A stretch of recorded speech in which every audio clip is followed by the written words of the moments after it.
you guys ever heard of Waldorf School? Yeah. Yes. It's So like a it's- super. You go ahead. I mean, you lived it. No, I mean, so it like, I mean, I'm sure that, you know, you've heard tales of, you know, a lot of silks and, you know, like some witchcraft and stuff like that. It was very much, pretty much exactly like that. It's very, it always struck me as the kind of school that's like, you know, we don't have grades, we have impressions and reflections. It was very, very much like that. Yeah. Especially in the lower grades. I mean, in high school, we did have to get like grades, and it was a rough transition. Yeah. And your grades were like skunk. It was like cloud. Was skunk good or bad? On a scale of cloud to skunk. And that was up to the student to determine if it was good or bad. Explain why. You send your transcript and it's just like 400 pages of thoughts about how you were feeling, and Yeah, exactly. and people leave more confused. Like, I don't know if I should admit this student, report this student. I'm just not sure what I'm supposed to do with this. I didn't get into Berkeley, and I got winter in calculus. So anyway, so I went to high school there, the high school up in Fair Oaks, and my graduating class was like 33 people or something. It was very, very small. And so a lot of these kids, like I was there with, I went through all 4 years of high school with. So by the end of, like when you graduate as a senior in Waldorf, like, you know your classmates pretty well, right? Right. So one of these guys was kind of a pompous asshole piece of shit. I didn't like him at the time, and I had kind of forgot about him. And then today, somebody sent me, or my mom sent me, this article from Politico that says AG Barr has chosen his next chief of staff. That's the Attorney General. Yeah, the of Trump's nation. Attorney General. Mm-hmm. This fucking guy who was a piece of shit in high school is now Barr's chief of staff. And it's blowing my fucking mind. I mean, it's like, so the dude comes from money, and like his dad did the same thing, and his dad before him. So it was kind of like, he's one of these guys. These are the type of people that Waldorf produces. Yeah, well, yeah. See, that I would not have guessed that. Yeah. Like, that's a Waldorf grad that you'd be like, oh, yeah. Yeah, right? I Really? know, it's kind of blowing my mind, I too. thought Waldorf grads, like, would be like, I don't know, you work for, like, Jill Stein or something. Yeah, I mean, a lot of us did go that way, you know? I would say, to be fair to Waldorf, almost everybody goes to college, and almost everybody does pretty well as they go. And I don't know how much of that is Waldorf and how much of that is just like, there's like a certain amount of privilege within the people who go to Waldorf.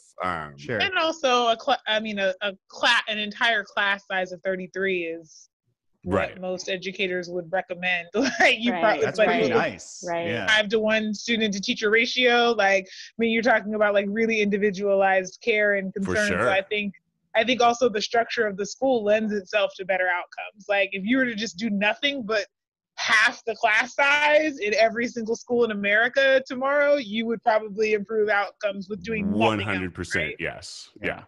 Totally. But anyway, this guy works for Attorney General Barr now. And so I knew he was like, he entered this scene. I think he was like, he got in and was working for Rumsfeld back in the GW administration. So we were all kind of like, everybody who knows him was kind of sitting around going like, all right, man, like, when is this guy going to show up in the fucking news with, like, you know, as like some kind of powerful ghoul with the GOP? It has now happened. What is with California yielding these like really shitty white male ghouls that end up in like Attorney General Barr's, you know, right-hand man, or Trump's, you know, racist, basically talker, speechwriter. What's the name of that guy? Stephen Miller. Oh God, yeah. He's from California? Yeah, he's from Southern California. I did not realize that. Yeah. You wouldn't guess, but yeah. Yeah. I don't know. Anyway, I don't know. I put a Facebook status up about this, and I guess like that's kind of where I would like to leave it, is that now my claim to fame is that I did go to this guy's house for a birthday party one time when we were in high school, and I ganked his Monster Magnet CD, and I always felt a little bit guilty about it, and now I feel extremely vindicated. All is right in the world now. Do not invite Skylar over without locking things up first. Yeah. Okay. Note to self: don't invite Skylar over without locking things up, and then go on to like work for an extremely powerful monster in the federal government. That's the asterisk. No. But to be fair, were you clear that was going to happen in the future when you? I had a feeling. Went to his house? feeling. You had a feeling. Okay. All right. As long as it's the case. Yeah, I steal from most of my friends who I think will end up high up. You in could have warned shitty the rest of us. Honestly, you know what? I'm just remembering this now. I 100% fucking forgot about this. I'm so happy I'm remembering it right now. There was a party in high school that we went to, and we all got fucking super drunk, but he passed out, and somebody had a communist flag, and we draped it over him as if he were wearing it as a blanket and took a picture of him. Just in case that something like this would happen. Okay, after we're done with the show, I got to call the guy who took the picture and see if he still has it. Voices is going to end his career. Oh, dude, let's fucking ride. Oh, yeah. All okay, right. we're going to do that. All right. Oh, my gosh. Let's get the show out of the way. You guys want to go? All right. No, I mean, yeah, now I'm pumped. All right, let's go. Voices, the things they said. Voices, some from those dead. All the voices heard. Voices, things we say. Voices, they're in your head. All the voices heard. Hello, everyone. You've got Kempa. And Skylar? And Flo? And no Shannon tonight. She's taken Miss you, one Shannon. off. Take good care. Yeah, which we all should do. These are wild times, and I totally understand it when anybody needs to take a step back. Yeah, seriously, if there is a time for somebody to just be like, okay, I'm taking the night off, and you to just be like, unquestionably, no problem. This is the time for sure. Yeah. My staff member texted me earlier this week and was like, I'm taking the rest of the week off. And I was like, of course. I'll see you on Monday. Yes, you are. Yes, you are. But we do have a special guest today in Tifanei Ressl-Moyer. Tiffany is a lawyer with the Lawyers Committee for Civil Rights. She is the Thurgood Marshall Civil Rights Fellow. Welcome, Tiffany. Thank you. We're very excited to have you. And you know, part of the reason we had you on today is because of the work that you do with the National Lawyers Guild, right? There's certainly plenty of work to do right now in that regard. So why don't you just like first give us a little background on kind of what this fellowship is about and what your work with NLG entails? Sure. So I'll start with NLG actually. So I was on National Lawyer Guild Sacramento chapter's board for a couple of years and took a step back because I wanted to do kind of broader strategic work. And so to be kind of plugged in wherever my expertise could fit in. And that's exactly what my role is now, to be able to support the work that they're doing on the ground already. With my fellowship, it's really trying to continue the work that the legacy of Thurgood Marshall was. The way that manifests today is we're trying to combat laws, practices, policies that control Black bodies, that control Black and brown bodies. Some of the cases that I work on look at ways in which police, which will sound familiar for the time and day, harass folks using laws that criminalize folks for non-criminal behavior. All the way to working on cases where determining whether or not people who are too poor to pay certain fine fees and assessments should have to pay those, and what that looks like for everyday people.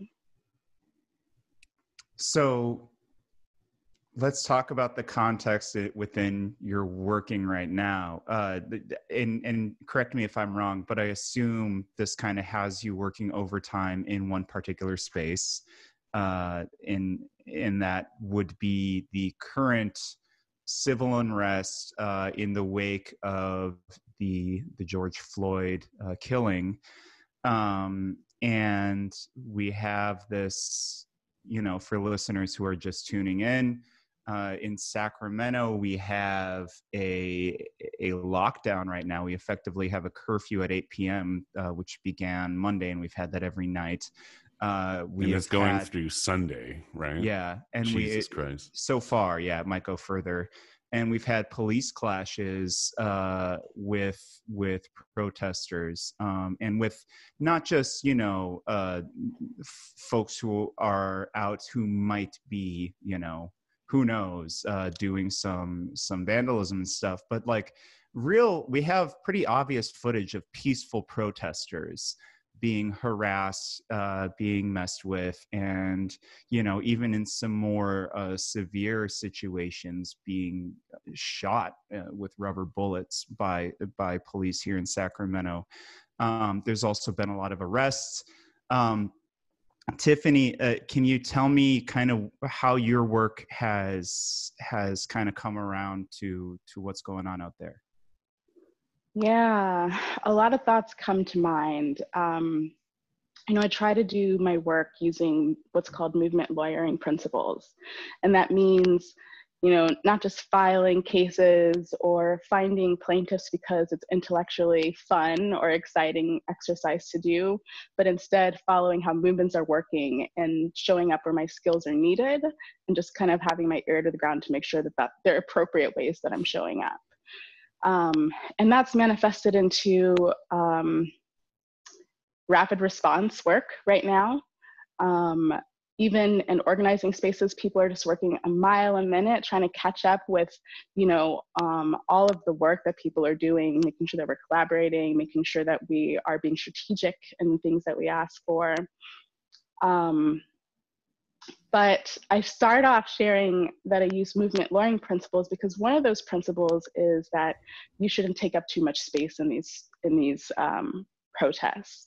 But being a Black attorney, it really means that it's confusing because you don't get to choose your identity in these spaces. I'm both a lawyer and I'm also, multiple people in my family have been incarcerated in Sacramento County Jail, right? I showed up on a protest the other day and saw just how violent things are, saw just how scary it is. Yeah. Can you describe that a little? Yeah, absolutely. I was there on Sunday, so it was after I heard a pretty violent night on Saturday. Mm-hmm. And what I experienced was a really beautiful altar that was put up in Cesar Chavez Park. And afterwards, there was a march. And as I was walking on the way to, I think it was the state capitol that folks were meeting at to begin the march, I just saw tens and tens of law enforcement officers just rolling up very deep, very quickly, with full riot gear on, surrounding protesters in a way that, frankly, you could tell were terrifying and confusing people because they hadn't done anything to incite that level of police presence that was just intimidating from the get-go. Right. And from that moment, hearing what sounded like gunshots and having known that people were shot with rubber bullets and tear gas cans the day before, nobody really knew what was happening. And it turns out that they were flash grenades. But it was just a really terrifying, and even thinking about it now, my heart is racing. Not understanding what was going on, not knowing, you know, because the police are targeting people who are peaceful protesting, people who are not actually even a part of the protest, and people who are trying to deliver food and water to people who are protesting, just not knowing if you're going to be a target and what that looked like. Yeah. Isn't it true that NLG observer and observers are just they're really meant there to be there for a civic duty. They're not protesting. They're not doing anything. They are just observing this to make sure that crimes aren't happening against the folks demonstrating. Didn't one of them and they're clearly identifiable, right? Yeah, they have for these people, bright green. Yeah, they all wear bright green hats. If you've been to Hats. Actions, you've seen them out. They wear those bright green hats, so they're very, very obvious to see. Didn't one of them get pretty badly hurt over the weekend? Yeah, that's right. Danny, who's a very good friend of mine, was hit in the head with some pretty severe bruising. I actually don't know the extent of his injuries. It looked pretty bad from the photos, and I know that he had some cognitive issues thereafter.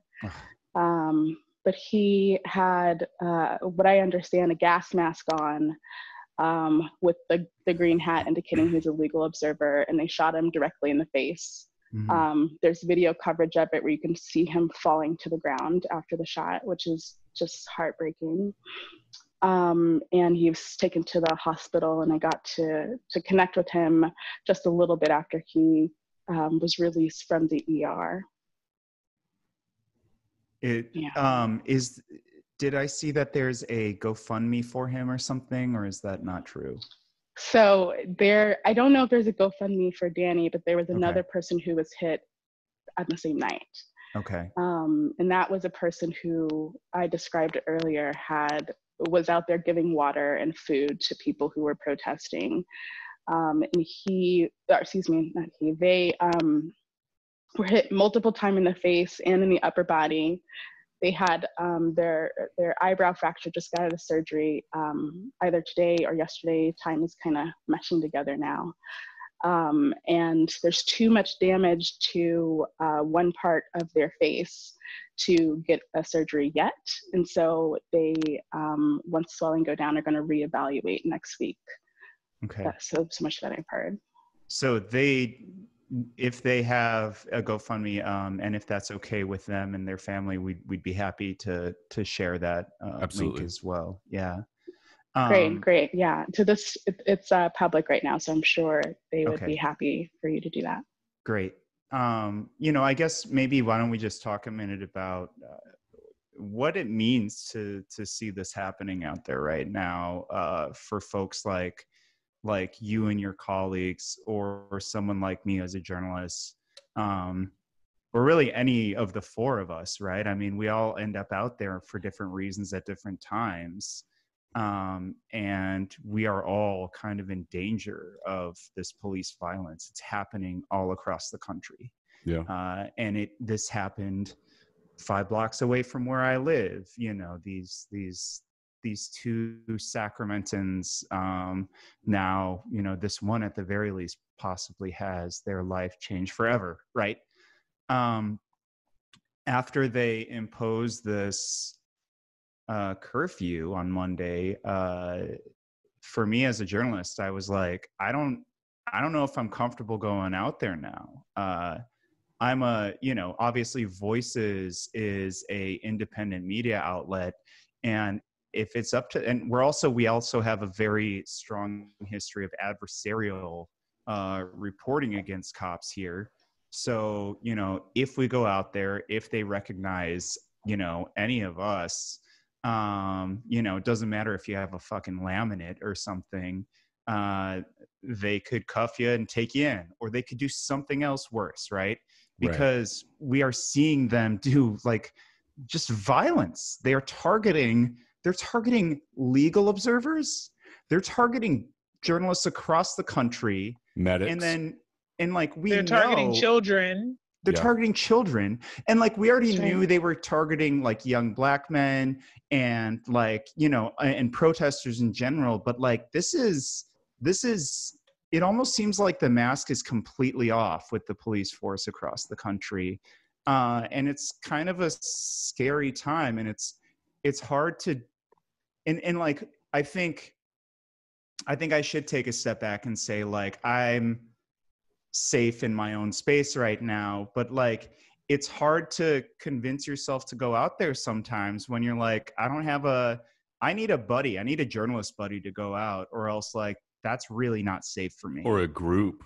Yeah. I mean, the other thing You also is need too, heavy military equipment. I mean, that's what happens when you arm the police, right? right. Like I found myself last night, and I don't know where I fall on this, but I was like, if I'm going back out there, do we need some ballistic goggles? Do I need, Right. do I need to up my, and I'm like, what world is it that I'm living in where I'm saying, Right. in order to be able to go outside of my house to go to a protest, I think about having military grade equipment. That's absolutely right. And it's designed to intimidate people exactly in the way that we're all experiencing it. It's designed to make you feel like you don't have a right to express your discontent with the extreme violence of the law enforcement. And there's multiple people that I've seen who are expressing interest in getting their own firearm now because they're terrified. People who never considered it before. So it's creating violence to a whole different degree than I think a lot of folks had imagined. I hate to say I really empathize with that. Yeah. I mean, it is like if you were to take, I mean, really any of the, hundreds of videos that have been all over Facebook and Twitter from police being murderous, really, around the country for this last week. If you were to apply that in like any other country in a normal time in the US, if you were to say, oh, look at what the police are doing in Venezuela, people would be like, oh my God, this is terrible. Those poor people, like we should help them. Like there's I hope somebody does us like they did during Hurricane Katrina and like offers aid. Like, you guys okay over there? Can we help out? Do you need some UN peacekeeping troops? Like, what's happening? You look like you need some help. Right. I mean, I'm hoping that they'll shame us into like, be better than this. Yeah. Well, the U.S. just was named, I think it was today, as one of the top 5 most dangerous countries for journalists to live in. And so like things are changing fast here. It's hard to keep up with that. I love seeing travel advisories again. That's always fun because we always have really silly ones against like totally safe countries. So I like when other countries have ones against us because we're a lot more dangerous than these other places. Was it Bahamas or Bermuda that was like, they kind of have policing issues, maybe reconsider your vacation. So laughable now. Stay in Bermuda. So besides their visas are overpriced anyway. Like you could totally go somewhere else and like have a better vacation for less money. That is the truth. Yes. Tifanei, so you said you went out on Sunday. Has this affected kind of how you feel about going out there? And I don't know if you do observing or if most of your work is, on the other side of things. Yeah, I think one of the reasons why I wanted to step back from NLG is because like I mentioned before about that identity, like I'm out here really fighting for my people. And so I go out there as a protester, as somebody who's a part of this uprising. And it absolutely impacts how I show up, when I decide to show up. For the days following Sunday, I could barely get out of bed. It was a really, really impacts your mental health. The trauma is very real. And so that is primarily what I try to care for myself before I decide on going out. I'm aware that when I go out there, I'm really putting my body on the line. And it's hard to overstate that. Like, it's hard to overstate for listeners, especially if they're not in, Sacramento or another major city. It's really dangerous out there. It's really fucking dangerous. Yeah. I don't have anywhere to go with that. It is. And, one of the person that we were talking about earlier who has the GoFundMe, and they were on the video talking about how they really feel like the police were trying to take their life. Yeah. They were trying to end their life for being in the street and trying to support their friends who were trying to fight for their right to live out in the open on the street. Right. Like people who are out protesting police killings are being intentionally killed by police at the events like that. Right. Like, I don't know. I'm kind of speechless about it. It's absolutely beyond the pale. Yeah. You know, I sorry, did I interrupt you? You did not. You're Okay. Yes, go ahead.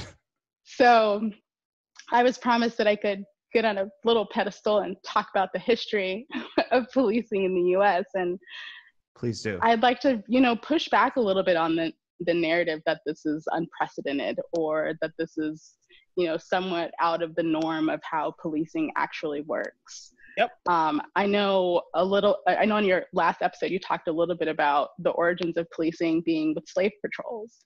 And I think we rarely talk about what that really means. Slave patrols wasn't a set group of people in each community that goes after people. Slave patrols was a deputizing of all of the white men of the community. Yep. All of them having the authority to control all Black bodies that they saw, and also being empowered to feel like they had some type of superiority over them. So even if you didn't have some financial stake in it, you felt like you had a right to that social order just by design, by that. And after the Civil War ended, and there was a historian talking about it today, and I love the way that they laid it out. After the Civil War, after the 13th Amendment was passed, that has that caveat, right? That no one shall be enslaved unless you've committed a crime. Yep. The Black codes were developed, which started criminalizing non-criminal behavior. And it was very intentional. So that way that they can continue to control Black bodies in a way that they weren't permitted to because of the 13th Amendment in all other respects. And as we're talking about the curfew that was implemented, it's the exact same way. The curfew is implemented, making it illegal for you to be outside. It is in talking about your right to be heard. It's criminalizing non-criminal behavior. And it's absolutely designed to control the bodies. And a part of it also means that even if these laws were designed to control specific bodies that historically have been marginalized, Black and brown people, people with disabilities, everyone else is at risk too. And it doesn't matter if it's what's required to maintain social order. And that's what police have done since then. And even after that, so even after the Black codes, they had vigilante groups that were developing, right? The KKK that we're all adequately familiar with.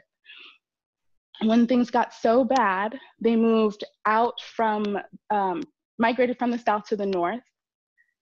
And I heard a story this morning that said what regularly happened was a Black family would move into a house that was previously occupied by a white family. And then they would burn the house. Yep. Or they would loot it in some way. That word should sound familiar, right? And then the law enforcement would arrest the Black family. Again, it's developed to maintain the social order. It is not designed to protect people. Right. And it has been for a really, really long time. And that's like, even today, I think when we talk about some of this stuff, like people think like, well, that was in the 60s, that was XY years ago, but like, it's still baked into our policing today, correct? I mean, as Conrad was mentioning on the last episode, police interact differently in Black communities than they do in white communities, right? Exactly. Yeah, the analogy I was going to give you is we just saw it. Mm-hmm. With the COVID-19 protests, I can't get my hair cut.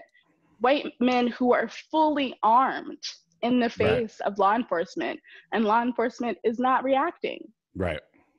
Those white men there was no curfew. There was no National Guard. No there was riot. None of that. No riot cops. No. The police were out there without masks on, and now we're seeing them with full face coverings and the riot gear and everything. And it's like, oh, now you want to protect yourself. Exactly. What is it? To challenge these people was not going to disturb the social order, right? Yeah, I don't know what else. I don't know if there's a clearer example of like the fucking difference between the way that police interact and interface with white folks than with black folks than that exact example. Like you guys just said, I mean, we just had people storming Capitol buildings with rifles met with zero to little resistance, you know, and now people are on their hands and knees, or like down on their knees with their hands up, just getting like women getting kicked in the face by cops who are like in full military gear. It's like, it's fucking gross. Like it's a man in the Bay Area was on his knees and got shot and killed, just doing right. And got shot and killed by a cop during a protest. It's wild. And I know, Tiffany, one of the things that in any spaces that I've always occupied with you, you always raise up is, you know, the way that this affects our incarcerated population and people who are incarcerated, right? And so I know you've been really involved with the movement, especially with COVID-19 around, you know, protecting folks who are incarcerated. Can you say a little bit more about that and how that all kind of comes together? Yeah, absolutely. Ugh, I get chills thinking about just how outrageous all of this is. So we can't forget we're in the middle of a pandemic, right? And so the level of risk that has been elevated here can't be understated. And inside jails, right, you can't have social distancing. It's not designed to provide that level of health security for people. Nope. And in the event that they can quote unquote quarantine people, it's isolation. And putting somebody in isolation for more than 14 days causes irreparable mental health issues. Totally inhumane. Exactly. Yeah. So jail, just, you know, for so many other reasons that I won't go into all of them, will be on here for 4 hours, is just completely inhumane. It's unsanitary. It's unhealthy. There's no reason why anybody should be in a jail ever, let alone during a pandemic.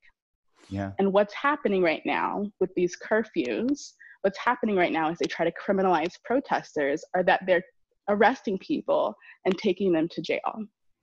Yeah, I was going to ask you about that. Yeah. And sorry, it seems like you're already going down that path. But I just wanted to ask about, they will take folks in and arrest them and process them.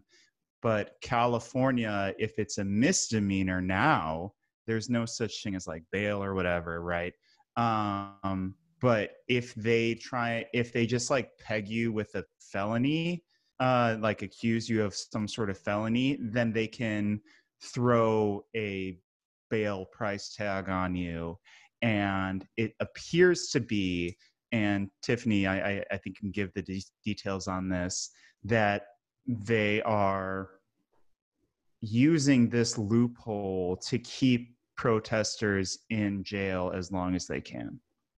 And I want Tiffany to answer this, but I just want to jump in here and say that difference between the misdemeanor and felony is something that I know personally that our local law enforcement has been trying to exploit, because it is on public record. Sac PD showed up when I was on the I can't remember if we were still the bicycle advisory committee then, or if we were active transportation at that point, because one shut down and became the other.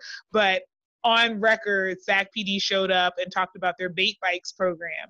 And they asked us, and they had the audacity there, the bait bikes program. They're over $900 because they wanted. Yes. The bait bikes program was they put out bikes that were perfectly fine, and mostly people experiencing homelessness would take these bikes that weren't locked up well and use them for transportation. And instead of just donating the bikes to them, we would try to charge them with misdemeanors or felonies. And the officer actually stood in front of a public body and said to us, and I'm not even kidding, I can't quote him, but I will paraphrase him, if any of you have bikes over $950, please consider donating them to us, because the bikes we have depreciate in value, and so we don't have any felony bikes at this point. So they were intentionally trying to get bikes over $950 so they could charge people who stole them with felonies as opposed to misdemeanors. I wrote a story on that in the News and Review a few years back, and they there was no secret about that. And this was pre-Chief Hahn, not to say he's any angel, but this was, you know, back when the cops were using their social media to put up mug shots of bait bike folks as sort of their form of propaganda, this sort of like red meat justice bullshit. Right. And yeah, no, they know exactly what they're doing. And they, up until today, you know, and Sky, you and I disagreed on 2 episodes ago, like they have had this sort of like impenetrable shield of social capital that I think they're finding is weirdly sort of sloughing off them very quickly. But certainly Tiffany, running out with like the people. Like there are people who a week ago would have been on the, I don't know, I think most cops are good, but there's some bad ones train, who have now come around to like, no, all of this is completely unacceptable. All of these guys are way out of control. Like I think a lot of the citizenry has kind of come up to that this week. And obviously I think what that entails is that somebody like Darrell Steinberg, who like can't bend over backwards enough for the police, his political career is looking more tenuous than it was before all this went down and before he has mishandled it to the degree that he has. Like I've always thought he was tone deaf, but he's so much worse than I ever expected. I think he's just whipped by the cops, right? I think he's faced with a situation where like the only way that this stops, the only way that people get off the street and go back home is like through serious change and serious police reform. And I don't think Darrell Steinberg even knows how to begin to think about that. Like it's obvious. I think his it's obvious because his reaction to it was just to like dump 500 more guns on the problem and like hope for the best, right? Yeah. Because that's what else are you gonna do? He like legitimately cannot give the people what they need in order to move forward with this, you know. Can we jump to that after Tiffany talks to us about the bail issues? Because there's a lot to go over there too. But absolutely. Let's start up with this. Yeah, you're going to have me going on a tangent in a minute too. It's like, hold on, now that I have a public space, talk about my Do it. Go off. That's what we're doing. This is your soapbox. Please stand upon it. Welcome to Voices River City. Right. we actually we welcome you coming and doing some rage screaming if you'd like to. This does not have to be, I know you look like for those of you watching on YouTube, you know, she's super zen right now. Yoga mode, in a meditation. But it is okay for you to do some scream therapy if you'd like to here. We welcome the ranting. So Raven rant away. Great, thank you. My dad always says it's all about moderation. It's about that balance. That's what my dad says too. Yes. Interesting. Okay, so back to the bail issue. So yes, you guys are absolutely right. And I have to credit the folks who are on the ground with National Lawyers Guild and also Attorney Dion, I think Choice is their last name, for letting me know exactly what's been happening and how they know what's going on. Because when I don't do criminal defense work, I do typically civil rights work, constitutional law. And so a lot of this work, we have to work together to understand the system in a complete way to strategize. So what they're seeing is that 2 things are happening. 1, people are being cited and released because of the bail, the $0 bail. What happened was the Judicial Council of California issued emergency orders saying that anybody with a misdemeanor or low-level offense should be held in $0 bail. And I'm going to talk about why that's also a problem in a minute. But the other thing that happens is that they, instead of giving them charges that are proportional to what they're being accused of, they'll hike up the charges to felonies. And what that means is that for bail is that, first of all, in California, we have the highest average bail in the country at $50,000 average. Oof. Which makes doing things like community bail funds incredibly difficult. And then also what happens is that when you enter the jail, especially when the courts are not as accessible as they are right now, the sheriff's department will issue a bail based on a bail schedule that's been created by the county. And so that bail will be set, and you either have to pay that $50,000, which most folks who are being arrested at this time cannot afford that. Right. Or you go through a bail bondsman. And a bail bondsman will essentially give you an opportunity to pay 10% and sometimes lower. It's not as simple as that. But, and so therefore a lot more people can afford to get out of jail using a bail bondsman. Mm-hmm. The problem with that is that because these are trumped up charges, these are charges that are essentially made up, that they're probably going to be dismissed later. Mm-hmm. But because you go through a bail bondsman, which is a private company, you are still on the hook for that 10%. entire sum, regardless of what happens when you finally get to court. So people are being, doubly punished essentially just for being out and asking people not to shoot down or choke out Black people anymore. Right. Right. So the other thing I wanted to highlight is that when you are cited and released, what's being reported is that the prosecutor the DA is forwarding these charges to the city attorney. So there'll be infractions or misdemeanors. By the way, the DA is friend of the show, Anne-Marie Schubert. We're kidding, Great. Tiffany. Yeah, She's no, not kidding. a friend of the show. I was like, oh, really? So she's going to be watching. Yeah, she probably loves does. this show. No. She probably does not listen to the show, and if she did, I'd be incredibly surprised. No, yeah. Anne-Marie Schubert, for listeners, she likes to let killer cops roam free. But not before accepting like thousands of dollars in contributions from police unions. Yeah, and also not before assassinating the character of the boys that they killed on national television. Sure. Anne-Marie Schubert is the lowest of the low of human beings. Yeah. Keep going, Tiffany. And interestingly enough, as a person who is queer herself, her brother was one of the architects of Prop 8.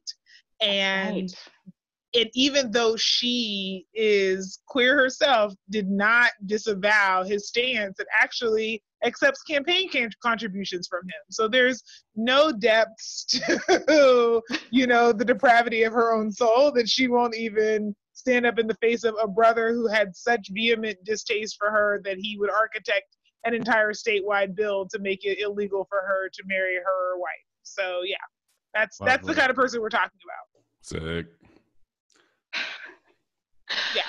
Floor is yours, Tiffany. I think just want to make sure she was fully introduced to the listeners on the show before we got into this.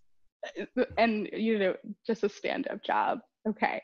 So once these infractions or misdemeanors make it to the city attorney's office, usually what happens is that if you are not entitled to due process at this point.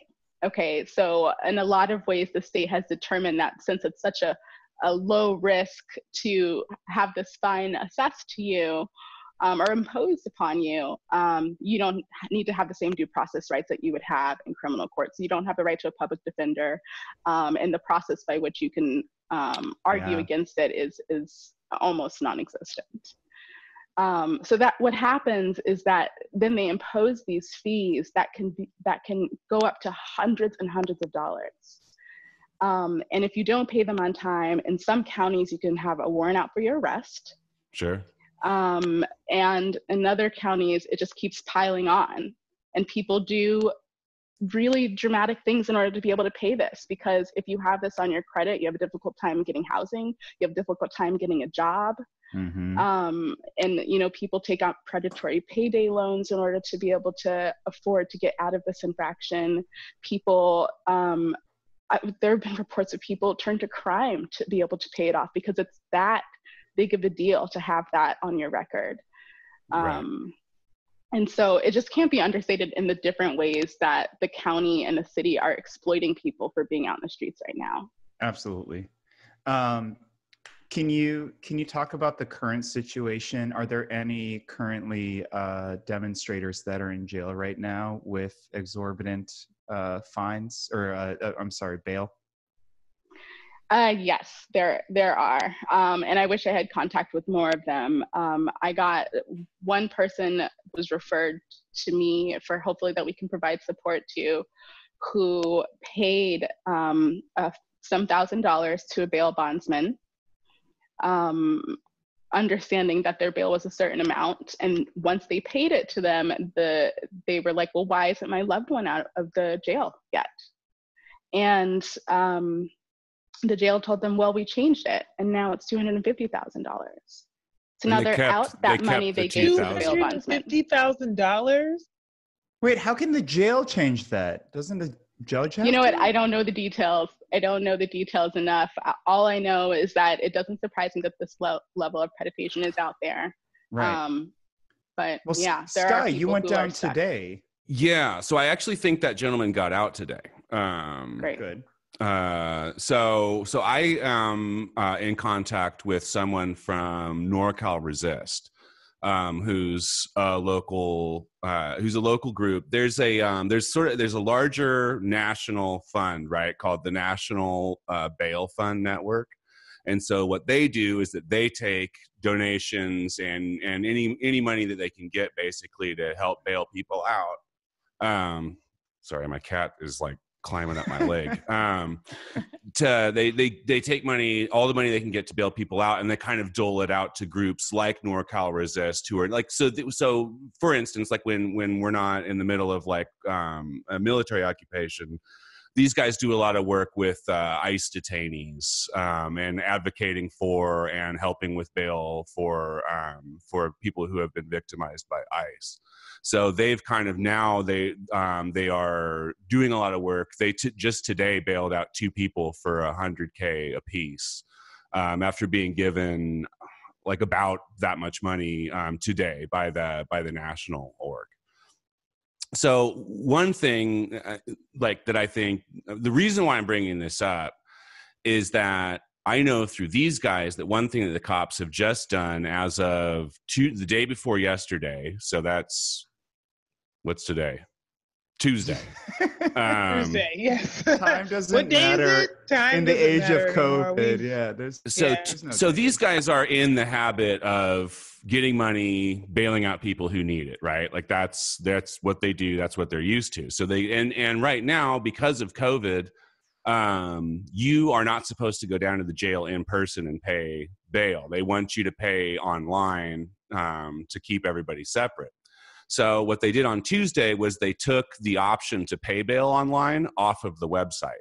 Just it disappeared. That part of the website was gone. There's like still a button where you can add into people's commissary funds, but the option to pay bail online was gone.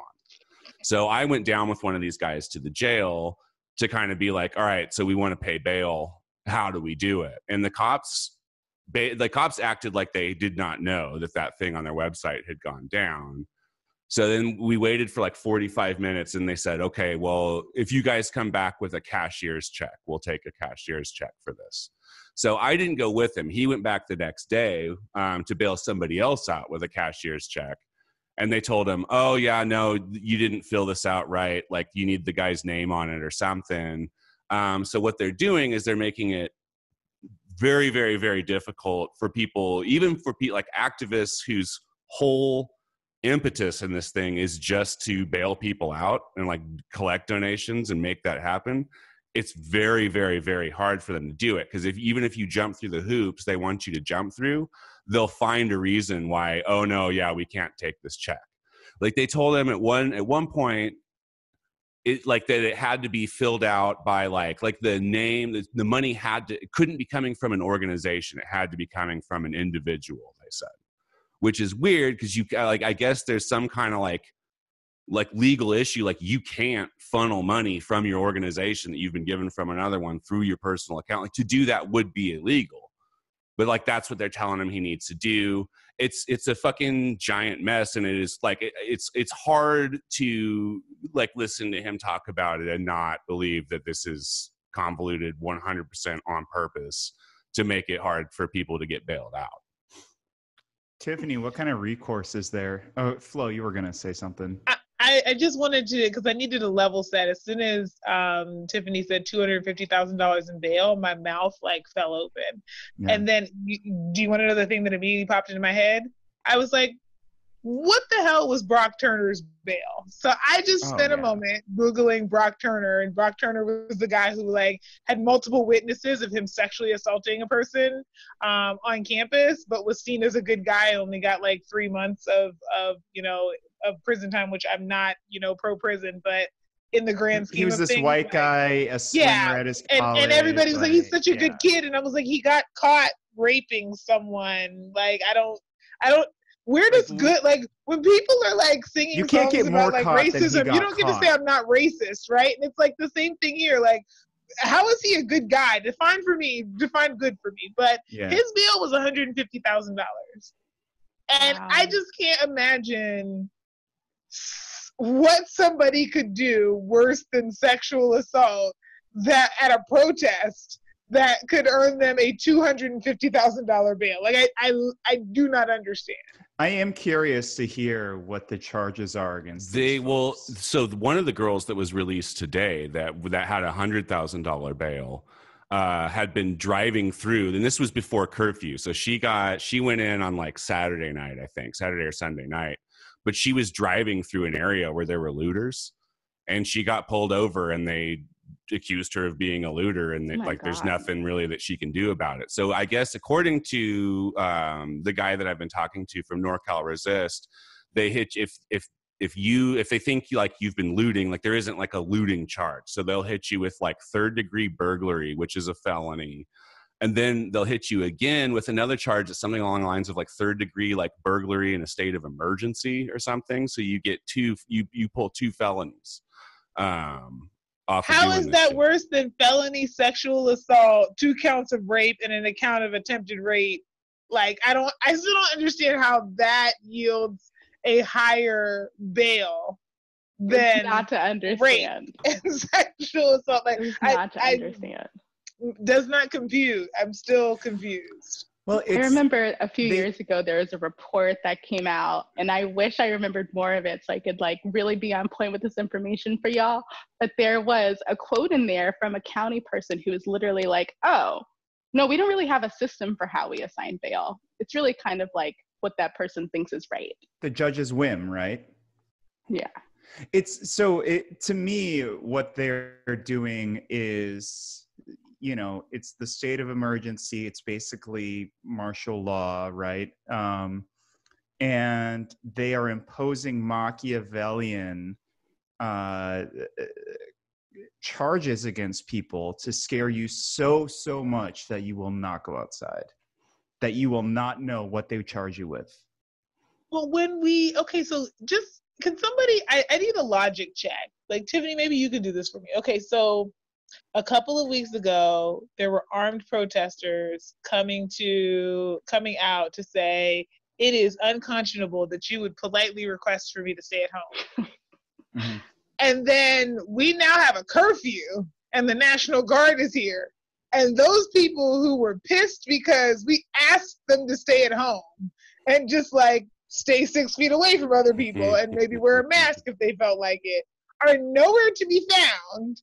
But their civil liberties were being violated 3 weeks ago. We were just kindly requesting that they act like they had some sense. But now that we are criminalizing them being out after a certain period of time, they have nothing to say. Now they're little mice. I'm just confused. I'm trying to, like, Tiffany, do you understand this? There's a frame for that. To make sense of it. There's a frame for that. It's called white supracy. Yes. Okay. It's called maintaining social order. Yeah. I've never heard of this. Can you explain more about what is white supremacy? How does that work? Because Flo's like, wait, I'm new here? You mean to tell me?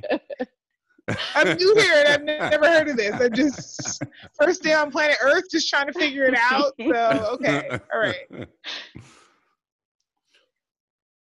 Because it feels to me like there's just so many opportunities where, like, people who I don't necessarily agree with, but they make these arguments and then they don't follow these arguments to their logical conclusions, right? So like Philando Castile is the prime example to me of like a person who was killed by the police for legally owning a gun that he disclosed to police. And I was just literally like, did everything where the fuck is the NRA to say like, this is some bullshit. How dare you kill one of our own, right? It's because it's overtly racist. Right, and I'm just like, so then you can't say this is about your right to bear arms, right? If you're not taking up for somebody who was legally had the right to bear arms and should have been like your poster child for all of the things you've been arguing for, right? Like, I was actually prepared for that case to be complicated because I was prepared for the NRA to use his death as like part of their fodder. You know what? I was lightweight shocked too. I was surprised that they just like had the audacity. Yeah. Yeah. Well, they're white folks are not short on audacity. Out. We got a lot of that. There was one guy out today. Have you heard of the Boogaloo Boys? I'm not. I have heard of the Boogaloo Boys. I just saw something on Facebook about those. Who are the Boogaloo Boys? Sky? Not until today. I hadn't. So you guys, all right. Where do I even get started with this? So basically there's like the far right? Like the guys who like have all the guns and are like the 3%er Proud Boy type guys. More, I think, kind of more the militant side of the extreme right.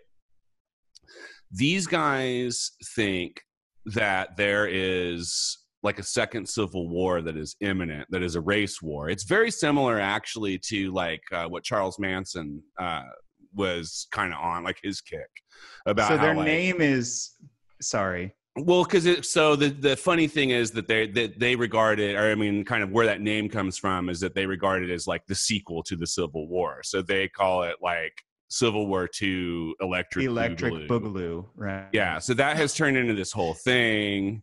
So now like Boogaloo is part of their thing. Like there's like, I think there's something where like they wear shit that looks like blue igloos because it sounds like Boogaloo and like they identify each other with that or something. Absolute just but and really it is hilarious because these are the same guys who are like shared Pepe memes to like get Donald Trump elected. Oh yeah, president. These are 8chan, 4chan. These are 4chan guys, yeah. But they do exist. They really believe this shit. They are fucking armed to the teeth, and they're in town. One of them was driving around today in a truck around the Capitol, like Boogaloo shit written all over it, driving around the Capitol. I mean, another thing that these guys are like, he had little writing on the windows of his truck that were just like, come and get it, Antifa. Oh yeah, these guys are like they're all on the Antifa thing. They think that the guys are somehow simultaneously these like basement dwelling nerds who like eat chicken tenders that their mom makes them all day, but then also this super elite, unstoppable like paramilitary force that paid by George Soros. So yeah, who the fuck? Well, he got stopped. There goes that logic thing Flo was talking No, about. of course. I mean, none of this makes sense, hard to follow, right? We shouldn't even try. But he got stopped by police over at the Capitol about 4 blocks from where I live.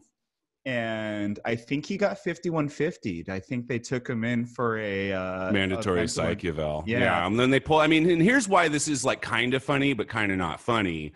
Is when they searched his car, they pulled out I think 2 guns, a crossbow, and some other shit. These guys are down here to fuck shit up. They are down. Right. These guys really do think that armed conflict with the left is coming, and they're really spoiling for it. And that's why like the Boogaloo shit, the way that I look at it is like all the stupid Trump shit in 2016 was really funny until it wasn't. And I think the Boogaloo guys are the same deal where they're like obviously these fucking idiots, but they're also like they're a real thing and they're really here to do some shit, so they can't be they can't be discredited as just like kooky weirdos who are harmless, because they fucking aren't. Well, this guy came in and somebody noticed that he had a Wisconsin license plate, and I was like, oh no, because I'm from Wisconsin. It's probably one of Kemp's family members. And I actually they got out again. I told them they couldn't come. It was COVID-19. And I was like, Oh man, this is my cousin, Cave Yeah, Dimpa. no. This like my buddy who's also from Wisconsin who lives here like gave me a screenshot of the guy from our town, and he posted something on Facebook that said, "Okay, I'm over it. If the this was last Saturday. If the cops can't do it because I understand they can't, the National Guard can't do it because they have orders. So I'm packing and gearing up tonight. Who's coming with? Reply your name to tell me you are for real." And so like his buddies were responding like, "I got 3,000 rounds of whatever you want, and like, you know, let's go." And when I heard that there was a Wisconsin plate, I was like, oh my God, it's that guy that I went to high school with. But it was not, thankfully. Is that the Wisconsin accent? No, but that's the white supremacist accent Okay. I like to use. Okay. Yeah. No, I mean, it would sound weirder if I did it that way. Just like, Let's hear it. Do it. Okay, let's do it. Okay, I'm over it. If the cops can't do it because I understand they can't, the National Guard can't do it because they have orders. So I'm packing and gearing up tonight. Who's coming with? Reply your name to tell me you are for real. Thank you. I mean, Oh, Tiffany, yeah. I'm curious, you know, as we're talking about this story, like with folks like this showing up, like, you know, with you having been out most recently, did you see a lot of like activity there? Like, what does NLG kind of, or you know, in your role both as protester and as legal, you know, observer in some respects, how do you handle, you know, what you're seeing out there? Are you seeing folks showing up and engaging in this way? And like, you know, is there a protocol to be able to respond? Yeah, you know, I can't speak to the legal observing protocol right now. I can tell you that, you know, from in the past when I did it, that it's very much, you are not a part of the protest, and you are not, you're supposed to be a third party, essentially. You're just supposed to be there to take notes about what's going on to make sure that folks' rights are not being violated. Which is why I would not describe myself as a legal observer while I'm out there. Right. Of course, when I'm not out there, I want to represent folks, if possible, whose rights were already violated. Right. Yeah. Does that answer your question? Yeah. I feel like that makes it all the more ominous too, given that knowledge that the cops would intentionally shoot somebody who's wearing that hat and identifying themselves as like a third party observer. That's terrifying. Who are well known since the 60s. Right. Yeah, it's all very mask off right now. Again, like they're attacking the exact people that aren't even part of protests because they don't want to be observed doing the violence that they're doing. And you know, that's where we are right now. Tiffany, can you tell us how listeners can support the work that you're doing? Yeah. You know, I think folks keep asking about bail fund, how to contribute to that. And I think Skylar spoke to who's kind of leading that effort in Sacramento right now. I know that there's some organizations who are doing just really good work making sure that when folks are protesting, they're staying as safe as possible. And one of those groups is Anti-Police Terror Project. Mm-hmm. Another group who's doing a lot of work is Decarcerate Sacramento. And those are groups that could stand to use some money, some financial support. For Both me great personally, groups, yeah, absolutely. Really dedicated folks. And I should disclose that I'm also one of the founding members of Decarcerate Sacramento. Just really proud of the work that the people there have been doing. But and can you say more about that? Because you know, you all have been able to successfully do some things during COVID-19 that were really amazing. Yeah, are kind of unprecedented, right? Yeah, I think that's like I get chills thinking about Decarcerate Sacramento.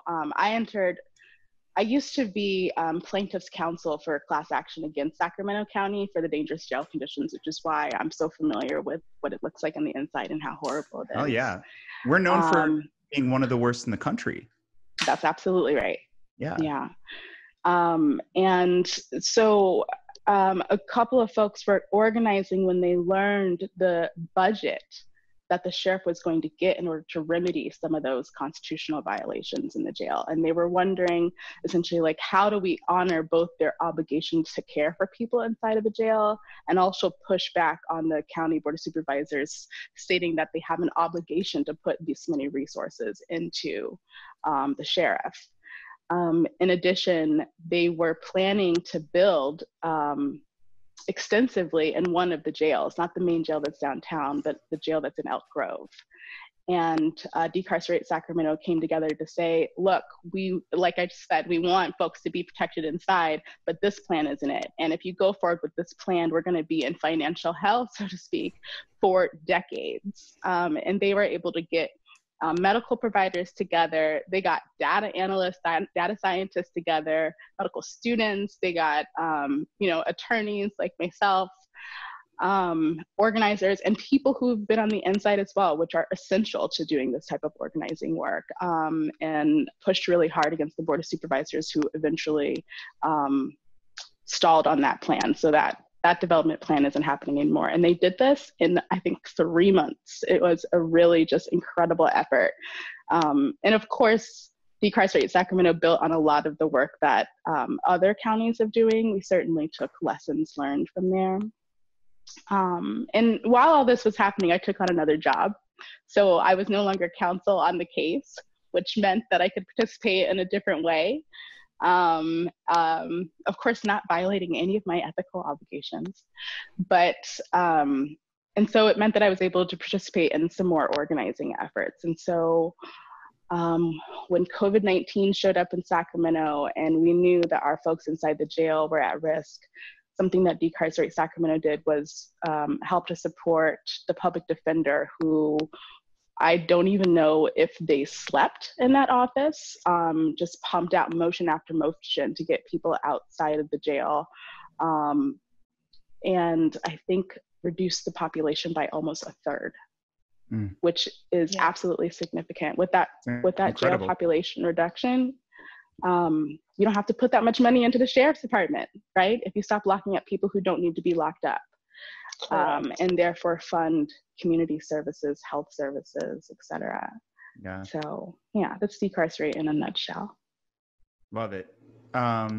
Yeah, and just so listeners know, we talked a little bit about defunding police, but that goes hand in hand with decarceration. And absolutely, both of these concepts kind of dovetail very well together.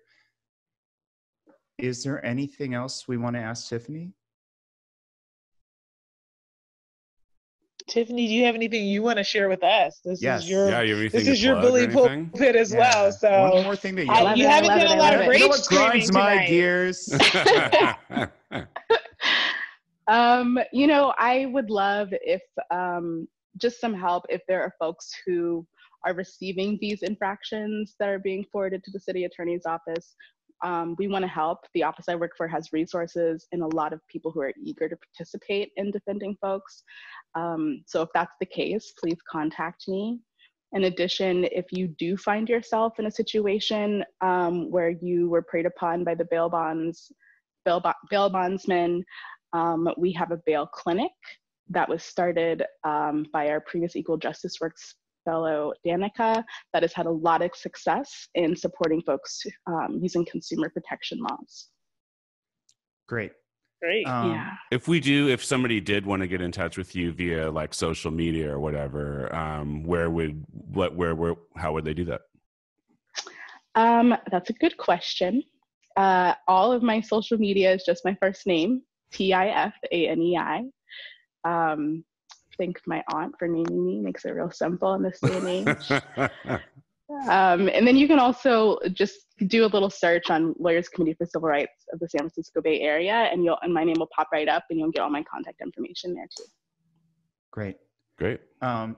You do just amazing work, and so it's a joy to have you on today, and thank you for coming on kind of last minute. Yeah, absolutely. This is an issue that was brought to our attention pretty pretty recently. And so we're really happy to sort of help elevate it. And yeah, I guess that's my thank you. Just thank you for everything you do, and thank you for being here. Yeah, thank you guys. Speaking of great work, I'm not working right now, Dave. Great work or not, just zero work, Dave. I'm over here languishing.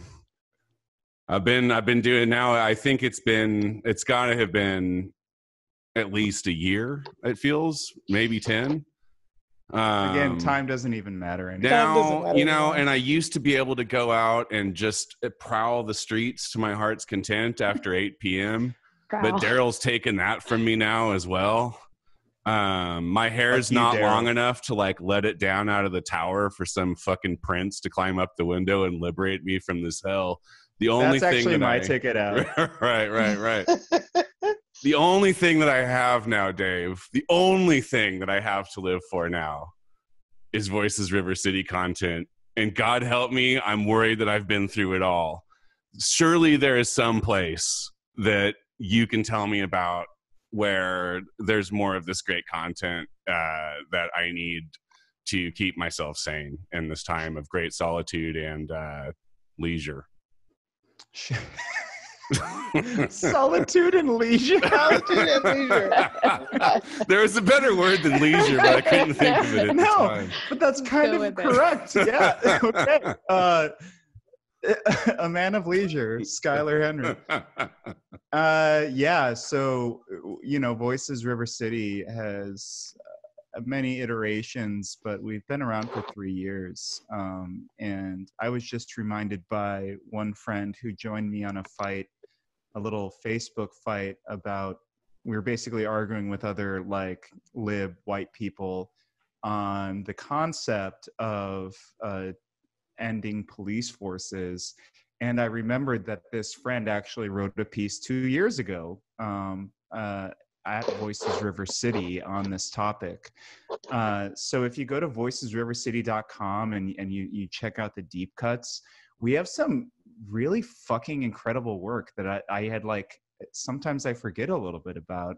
Some great news, some really great opinion essays.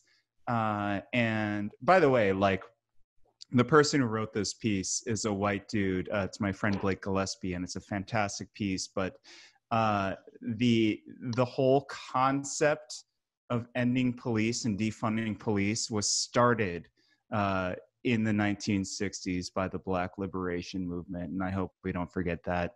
But we do have a lot of cool work at Voices.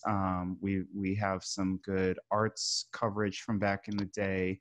Currently, it's mostly the podcasts, but I have, for a few hours every day, been going through the finances for the campaigns of District 3 for the Sac County Board of Soups race, which is Rich Desmond, a lifelong cop, against Greg Fishman, sort of the kind of tried and true Democrat. We do not want a lifelong cop on the County Board of Soups. So once I finish that, that will be up on the site and available for everyone to see. But we got a lot of interesting stuff coming up. We've got election season coming up. Hopefully. And, well, I'm not allowed to leave my fucking home anyway, so I'm happy to go through these spreadsheets. But we are on Instagram at Voices River City, Twitter at Voices River City, Facebook Voices River City, Patreon. If you want to throw us some bucks, you can do as low as $5 a month. That's the beer that you're not getting at the bar right now anyway, because Darrell shut down our city, as well as, we have a whole global pandemic. And then you could also go up to $25 a month, and that'll land you a mug and a t-shirt. Otherwise, we're all on Twitter, and we're all very sassy and fun. I am at Kempa. I'm at Guillotine for You. That's Guillotine, the number 4, YOU. And I am at Flojaune, FLOJAUNE. And Shannon is at Shannon D. Stevens. Tiffany, you already told us it's just your first name on Are you Twitter. at Tiffany? Okay. Hell yeah. All right. Gonna have to follow you. At TIFANEI. That's a cool spelling. Thank you. Both of you, Tiffany and Flo, have your first names for your Twitter handles. That's pretty We impressive. do. Yeah. We do. Black. That's the one perk, right? That's the perk. We get our name, our first name as our Twitter handle. There's our Black privilege. Yeah. There we go. I love it.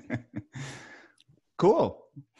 All right, guys. Well, we will see you on Tuesday. Hopefully by Tuesday, the National Guard will get the fuck out of this city and we can kind of start to take things back a little bit. I'm so tired of them. In the meantime, things are probably going to get a little rough. So do what you can. Don't do more than you can do. If you do anything at all, please, your number one priority is that you be safe. And that you be a brave, bold robot. And yeah, that you be a brave robot. So thank you to Dean and Be Brave Bold Robot for the music. That's what I was trying to say. Thank you again, Tiffany, for coming on. It was a real pleasure to talk to you. Yeah, everybody stay safe. That's you, Dave. Go. That's me. That's Shannon. I don't know what she says. She says stay sane. Stay sane. Yeah. And then I say stay healthy. And then we all say and stay, or I say Stay away. Stay away from me. Yeah. Right. All right. Good job, y'all. All right. We'll nail that one Tiffany, next time, for bearing guys. with Don't us worry. on that. Take two. Shit. All right, guys. You guys take care.